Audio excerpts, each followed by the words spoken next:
La 23e journée de ce top 14 proposait un déplacement du côté du stade Armandie pour la section paloise en cas de points très important évidemment pour son maintien face à un SUA qui espérait évidemment remporter son premier succès de la saison. Sous les yeux de Sébastien Picchironi, ancien manager des équipes de France de jeunes de la FFR, nouveau manager de la section paloise, ce sont les Verts et Blancs qui vont mettre les premiers leurs compas en action.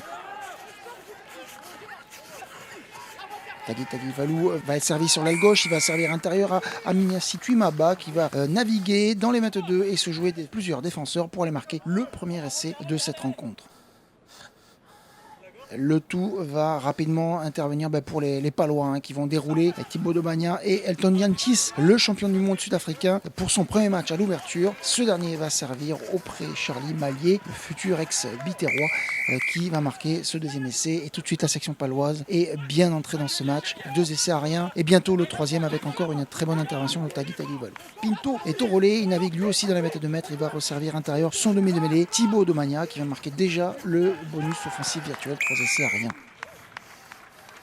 Allez, on est à quelques encablures de la mi-temps et une superbe combinaison en touche. Voir Abel Kufner échouer à quelques centimètres seulement de la ligne, mais Thibaut Domagna va être appelé par son pilier Sigrid Fizioy. L'ancien joueur du Stade français va marquer sans aucun adversaire le 4e essai qui voit Pau mener largement 27 à rien à la pause.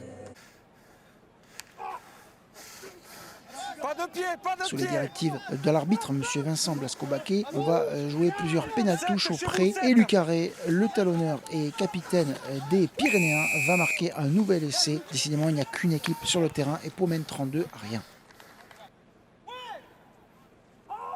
Elton Yantis ne sera pas très efficace au niveau des transformations. Dans la conduite du jeu, ça sera un petit peu plus facile. Mais on va encore recourir à une pénaltouche. Et cette fois-ci, ce n'est pas le talonneur, mais Sigrid Fizioy qui va marquer un doublé d'essai donc pour le pilier, parfois capitaine aussi, des hommes du 64 qui sont en train de courir vers un succès bonifié du côté de Lot-et-Garonne. Allez, les Marinés Blancs qui sont dans la tentative de réaction ont posé cette chistera, mais malheureusement, c'est encore une fois au passage par le sol et une interception de Clovis Lebaille, entrant et marquant un nouvel essai pour les Palois. On voit ce contre avec le joueur de la section paloise qui vient marquer donc un nouvel essai. Évidemment, le manager suaviste Régis Son est un petit peu dépité, abattu, mais voilà, ces joueurs, et notamment grâce au banc de touche, vont enfin répondre avec courage, avec honneur, avec force. Et c'est le talonneur Loris Zarantonello qui, avec justement beaucoup de fougue, va marquer et en force l'essai de l'honneur. 42-5, 42-7 après la transformation. Il reste encore quelques minutes. Sébastien Picchironi, pour sa première sur le banc palois, en tribune évidemment, va tout de même assister à un dernier essai. Les mêlées ont été plutôt équilibrées et sur cette dernière, nous allons avoir droit à une 89 qui va envoyer sur le petit côté. Le bas est donné à Dumoulin qui va servir intérieur pour l'Australien Jesse Mogg qui vient parachever le très bon travail des joueurs palois.